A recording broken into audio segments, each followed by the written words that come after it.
안녕하십니까. 저는 난임과 유산, 출산 가정의 여성들과 함께 30년을 생활하다가 이제는 학교에서 후배를 양성하고 있는 여성건강간호 담당자 박정미 교수입니다. 제가 여성건강간호를 시작하게 된 이유는 난임과 유산, 출산의 많은 정보의 홍수 속에서 오히려 여성의 건강을 해치는 경우가 있으므로 여성의 삶 속에서 건강한 임신과 출산의 기쁨을 함께 나누고 싶어서입니다. 여성건강간호는 whc.nsu.ac.kr을 통해 여러분의 삶에 유익이 있기를 소망합니다. 이번 강의는 분만의 시작입니다. 분만의 처음 시작은 자궁 경부의 문이 열리는 시기입니다. 문이 열리는 시기는 규칙적인 진통이 시작해서 초산부는 평균 12시간에서 14시간, 경산부는 평균 6시간에서 7시간 소요됩니다. 자궁문이 완전히 열리면 그 다음에는 태아가 만출되는 시기입니다. 초산부는 50분에서 1시간, 경산부는 15분에서 30분 정도가 소요됩니다. 이때 산부는 힘주기를 통해서 태아를 아래로 밀어내어 태아 만출을 돕게 됩니다. 이때 힘줄 때는 얼굴로 힘이 가지 않도록 힘을 주시면 됩니다. 태반과 탈락막이 분리돼서 부속물이 배출이 되는 시기입니다. 태반 만출 후 1시간에서 4시간까지는 모체의 생리적 재적응이 시작되는 시기이므로 이때 산부는 자연적인 배뇨를 하시면 좋습니다. 산욕기입니다. 산욕기는 분만 후 6주간의 기간을 말하며 이때는 모든 신체 기관이 임신 이전 상태로 회복되는 중요한 시기입니다. 자궁은 분만 직후 약 1000g 정도 되지만 산욕기 6주 동안 자궁의 크기가 들어 원래 비임신인 무게가 약 60g 정도가 됩니다. 오로입니다. 자궁 내막의 재생이 이루어지는 회복 과정에 따라 분비물이 오로입니다. 초기에는 적색으로 되다가 점점 갈색으로 변하고 분만 후 약 10일 정도 지나면 오로의 색이 점점 흐려지고 양도 줄어서 3주 정도 지나면 분비물이 거의 사라지게 됩니다. 산욕기에는 산부가 산후 우울감이 보일 수가 있습니다. 이것은 일시적인 우울이라고 합니다. 산욕기의 우울은 가족의 기능을 저하시키는 결과를 초래할 수 있습니다.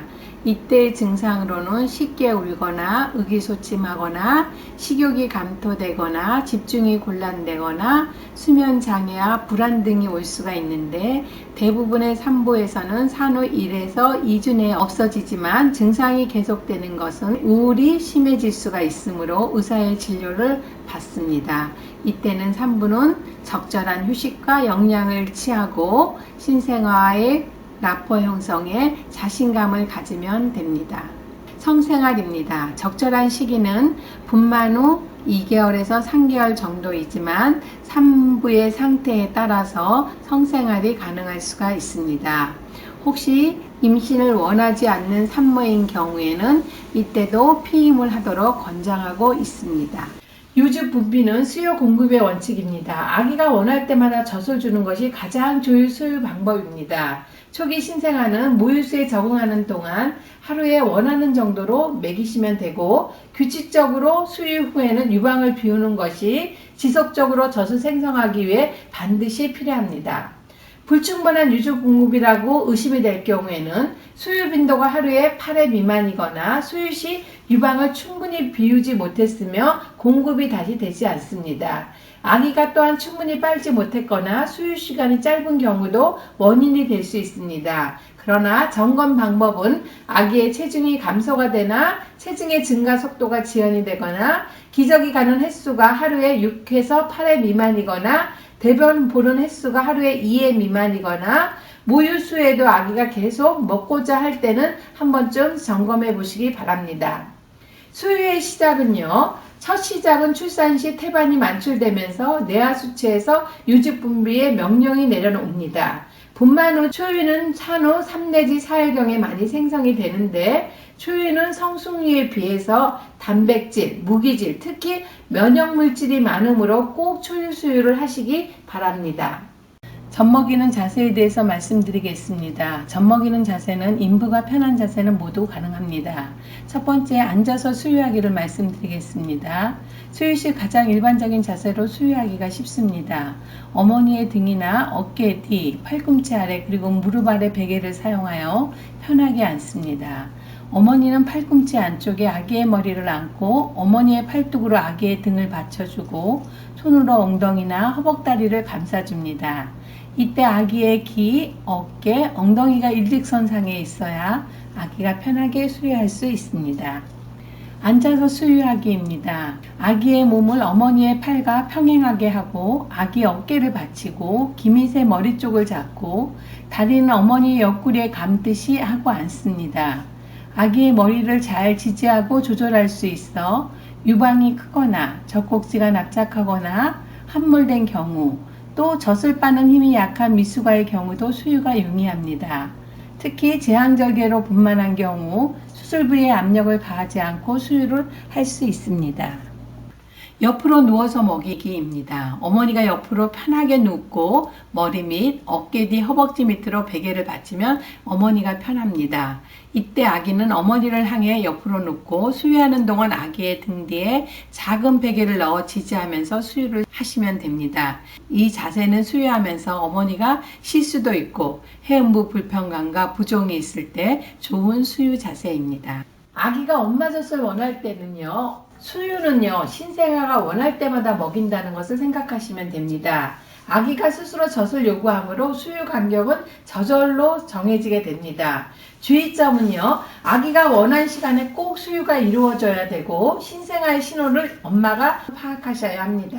첫 번째, 아기가 손을 입으로 가져간다거나 혀를 빠는 움직임을 보이는 신호, 심하게 배가 고플 땐 아기가 앙 하고 웁니다. 또 어떤 아기는 배고플 때 너무 지쳐서 깊은 잠을 자기도 하는데 엄마가 내 아이의 신호를 파악해서 우리 아기가 배고픈지 아는지 신호를 관찰하여 울기 전에 수유하고 울면은 달랜 후 먹이시는 것이 좋겠습니다. 피임법에 대해서 말씀드리겠습니다. 피임법의 방법과 장점은요. 피임법이란 임신을 일시적, 주기적, 영구적으로 예방하는 것이 피임입니다. 주기적이나 영구적 피임 방법 선택은 의사와 충분히 상의해서 사용하시면 좋겠습니다. 일시적 방법은 몇 가지 말씀드리겠습니다. 성교 중절법이 있습니다. 우리가 부부관계를 통해서 성교를 할 때 질뇌에 사정하는 방법이고, 질세척법은 성교 후에 세척하는 방법이고, 패썰이나 다이아프램 캡은 여성의 콘돔과 비슷한 작용을 하고 있습니다. 피임 후에 살정제를 바르거나 월경주의법, 기초체험법, 경구역 피임법이나 남성이 쓸 수 있는 콘돔형이 있습니다. 일시적으로 할 수 있는 방법들을 말씀드렸습니다.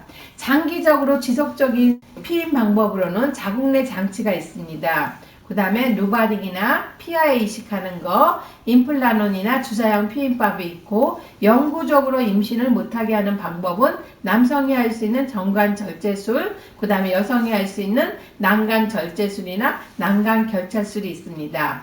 여러분들은 영구적 방법을 사용할 때는 정말 충분히 남편과 상의하고 의사와 상의 후 실시하시기 바랍니다.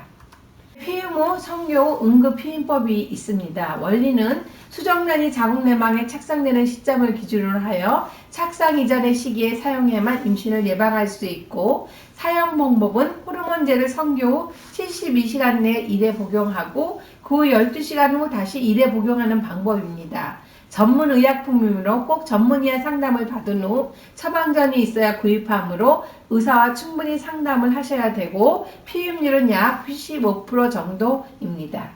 이번 강의는 여기서 마치겠습니다. 감사합니다.